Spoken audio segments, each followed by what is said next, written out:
Up until very recently, I always found it hard to let go. I always found it hard to let go of the past, both positively and negatively.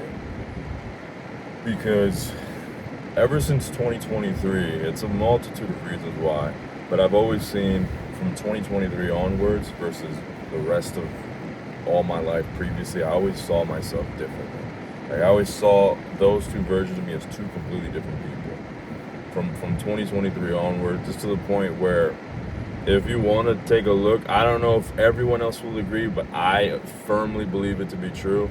I think there's some videos from 2022 on this channel. If you look at my face from then compared to now, I don't even think I have the same face anymore. Like I genuinely do believe that so much has changed, and for the longest time I did see it as two different versions of myself, and I also beat the fuck up out of the old person I once was. Obviously not literally, because there's only one me. But I always look back with disgust. I look back with almost hatred. I didn't want to say hatred, but it actually was the first word that popped up into my mind. And I thought it was right because my logic behind it was this is what's gonna propel me forward, moving away from who I once was. And that's completely valid. I can't really argue with that. And I have moved past who I was through a multitude of ways. I finally started actually taking care of myself. I finally actually started giving a damn about who I was, because back then I didn't. That's a big reason as to why I look down upon myself so negatively. And recently, I've been doing a lot of reading, and I've come to some very powerful conclusions. People say it all the time, and I heard it all the time when I was younger, even around that time, the time I'm talking about that I look back at with not a lot of fondness, that the only person that's fully in control of your mind is you. And the reason why that's so important is because everything in the world begins in your mind. Everything in the world is created twice. It's created once in your mind, and then it's created again in reality. So everything starts at the mind. The mind. The mind is where everything begins. Literally everything. You want to do better in school? I'm not saying that you got to sit down and fucking contemplate your life's existence, but you'd be at a much better advantage if your mind was working with you as opposed to working against you. If you were operating with the identity and with the belief that you are an A+ student, as opposed to you cramming in all this study and cramming in all this practice, and you've never truly sat back and think into your mind as to who you want to become. Now I see myself as this person. If you still operate with an older mentality, a mentality that you haven't clearly defined, you are at a disadvantage. Everything in the world begins in our minds. And I didn't know all that when I was younger. I didn't know all that at these times that I was talking about from 2022 and prior. And hell, I didn't even know it up until a couple months ago. So now I've really looked back and I've thought to myself, what's the point in beating up who I once was?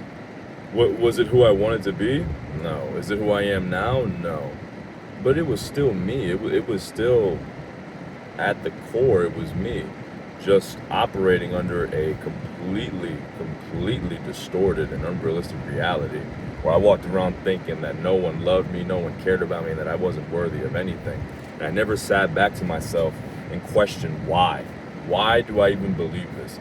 If there's one key takeaway, I've said it in pretty much all the videos I've uploaded the past few days. There's one key thing I want you to learn, is to question every single belief, every single thought you have in your mind, and question why you have it, where it came from, when did it start formulating in your mind,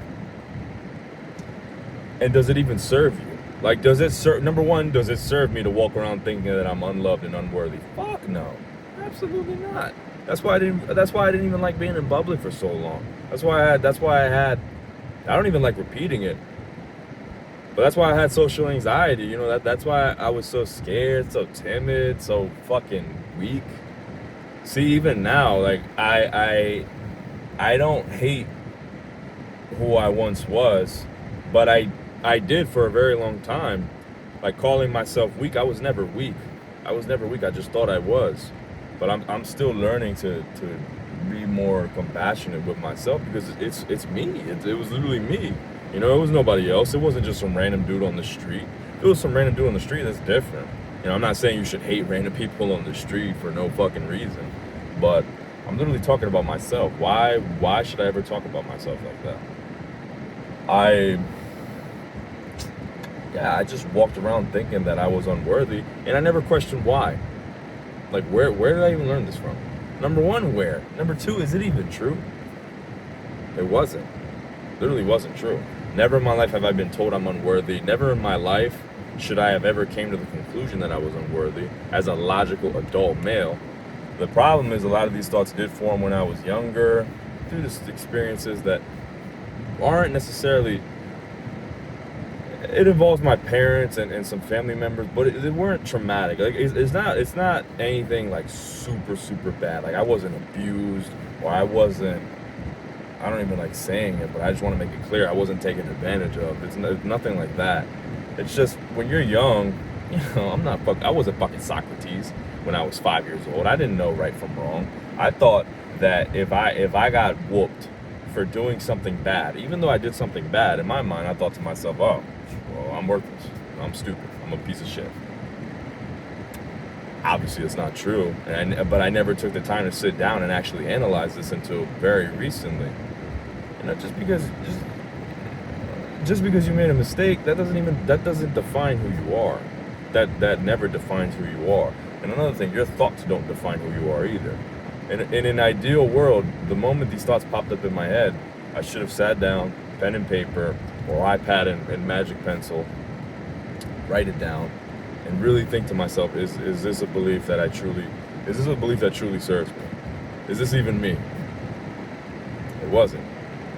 And for the longest time, I was chasing happiness and fulfillment outside of me, when the whole time it was in me. It was all in me. Everything that I chased was all inside of me.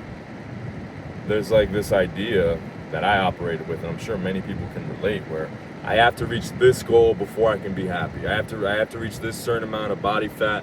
I have to reach this certain weight. I have to reach this certain amount of income before I feel worthy. Bro, you're worthy right now. You are worthy right now. I saw a clip of Gary Vee. Someone that came up to him. For those of you who don't know, Gary Vee is a famous entrepreneur. I'd be lying if I know exactly how he got famous. All I know is that he's an entrepreneur.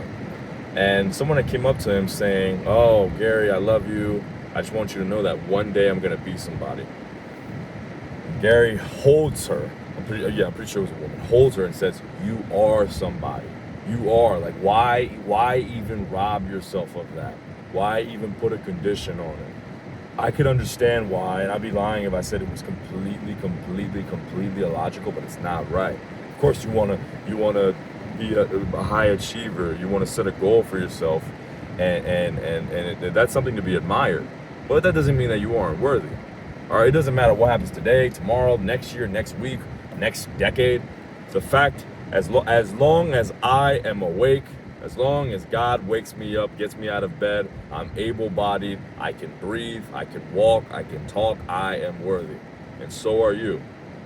As long as you're woken up, as long as you live another day of life, because that is the most beautiful gift that you could ever receive. You are worthy. You didn't get another day of life for no reason. It wasn't provided to you for no reason. If there truly was absolutely zero plans for you, you would not be awake, you would not be watching this, you would not be breathing right now. Your life would be over. But you're here because there is still a very big plan for you, and that in and of itself makes you worthy. You don't have to tie your worth to what this person says, to what your parents say, to what your friends think about you. You don't have to tie it to any of that, because that's not what it's tied to. Your worth is you being here, you being alive. You don't have to go out and prove your worth. You don't have to go out and prove to everyone why you deserve to be here. You deserve to be here because you are here. It's as simple as that. And I didn't understand that for the longest time. I thought I had to act a certain way. I thought I had to impress a certain crowd of people. I thought I had to live up to someone's expectations. I thought I had to be so many different fucking things, when in reality, I didn't have to be any of them. I am awake. That is enough to determine that I am worthy. And it's the same exact thing for you. You are awake is more than enough of a sign that you are worthy, you are loved, you are appreciated, you are of value. There's no need for it to be tied to anyone else or anything else. It is all from within.